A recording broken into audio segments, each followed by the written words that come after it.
और सीधा आपको वो तस्वीरें दिखाते हैं, चूंकि प्रधानमंत्री नरेंद्र मोदी ने आज सेवा तीर्थ नाम रख दिया है। नए सरकारी आवास परिसर का नाम सेवा तीर्थ रखा जाएगा और शाम 5 बजे आखिरी बैठक जो है वो भी यहां पर होने वाली है। कर्तव्य भवन 1, कर्तव्य भवन 2 और आज से ये देखिए, ये है सेवा तीर्थ जिसका प्रधानमंत्री नरेंद्र मोदी उद्घाटन कर रहे हैं। कई मायनों में ये बेहद खास बताया जा रहा है। पीएमओ, सुरक्षा परिषद, कैबिनेट सचिवालय की त्रिवेणी इसे बताया जा रहा है और ये है वो सेवा तीर्थ जिसे अब नया नाम दिया गया है। प्रधानमंत्री सेवा तीर्थ और कर्तव्य भवन का उद्घाटन करते इस वक्त तस्वीरों में नजर आ रहे हैं। दरअसल ये इसलिए भी किया गया है जिससे कि एक मंच पर ही तमाम सरकारी जो दफ्तर हैं वो आ सके। और ये आप तस्वीरें देख रहे हैं जहां पर प्रधानमंत्री सेवा तीर्थ और कर्तव्य भवन का उद्घाटन करते नजर आ रहे हैं। दिल्ली में नए सरकारी भवन परिसर सेवा तीर्थ और कर्तव्य भवन 1 और 2 का उद्घाटन हो चुका है। ये तस्वीरें आपकी टीवी स्क्रीन पर। अब सरकार के कई बड़े दफ्तर और मंत्रालय एक ही जगह पर होंगे।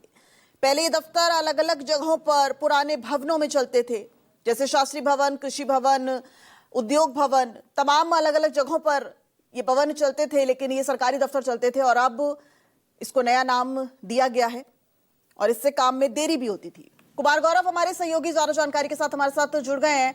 गौरव, किन मायनों में ये सेवा तीर्थ खास है? देखिए, बिल्कुल जैसा कि आपको मालूम है कि सेंट्रल विस्टा प्रोजेक्ट के तहत ये तमाम चीजें बनी है और जाहिर सी बात है कि आज इससे पहले कर्तव्य भवन 3 का उद्घाटन हुआ था, लेकिन आज कर्तव्य भवन 1, 2 और सेवा तीर्थ यानी पीएमओ जिसका नाम अब सेवा तीर्थ दिया गया है उसका उद्घाटन किया गया है। जाहिर सी बात है, ये देखने में लगातार आ रहा है कि साल 2014 के बाद से मोदी सरकार लगातार, प्रधानमंत्री मोदी भी कई बार ये कह चुके हैं कि औपनिवेशिक जो प्रतीक थे उससे हमें दूर होना चाहिए, गुलामी की मानसिकता से हमें दूर होना चाहिए।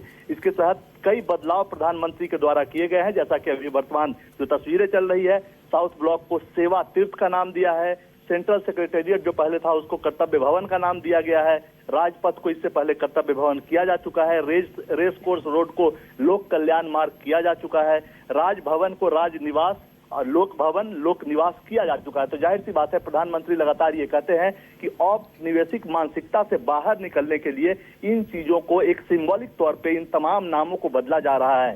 तो कुल मिलाकर अगर आज से इसकी खासियत देख ली जाए तो सरकार का ये मानना है कि अभी तक चूंकि अलग अलग विभाग अलग अलग मंत्रालय में थे, इसलिए कम्युनिकेशन प्रॉब्लम होता था, आपस में जो एक साथ मिलकर काम करने की परंपरा थी वो नहीं बन पाता था। उदाहरण के तौर पे पीएमओ में अगर कोई काम है और उस फाइल को आईबी मिनिस्ट्री में भेजना है तो पीएमओ यानी साउथ ब्लॉक से उसको लेकर जाना होता था आईबी मिनिस्ट्री तक। इसके लिए साधन की भी आवश्यकता होती थी और समय भी लगता था। तो अब ये प्रयास है कि तमाम मंत्रालय, कर्तव्य भवन 1, 2, 3 इसके अलावा पीएमओ का जो मुख्य कार्यालय, प्रधानमंत्री का जो कार्यालय है सेवा तीर्थ, उसके अंदर भी 3 दफ्तर है, जहां एनएसए का दफ्तर होगा, प्रधानमंत्री का कार्यालय होगा, इसके अलावा एक कैबिनेट का भी कार्यालय होगा। तो जाहिर सी बात है कि सभी चीजें आसपास हो, एक भवन के अंदर हो, इससे समय भी बचेगा और काम में गुणवत्ता और तेजी आएगी।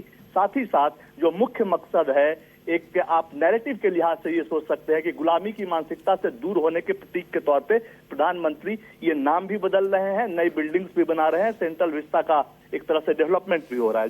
जी और एक आखिरी बैठक जो है वो भी शाम को होने वाली है। उस लिहाज से देखा जाए तो ये बैठक में और क्या कोई अहम फैसले भी हो सकते हैं कुमार?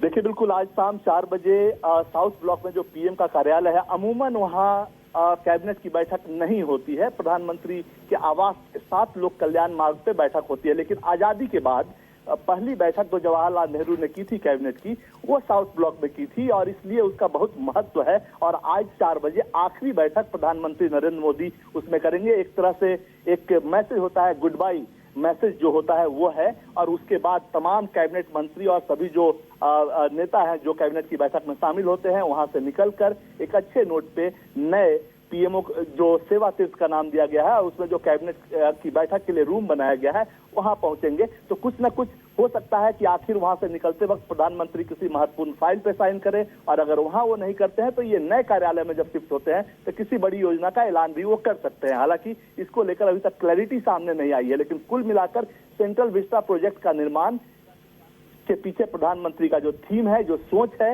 वो 2014 से लगातार ये है कि गुलामी की मानसिकता से बाहर निकलनी है, अपने हाथों से बनी हुई चीजों से अपना काम करना है। जी, गुलामी की मानसिकता से बाहर निकलना है। और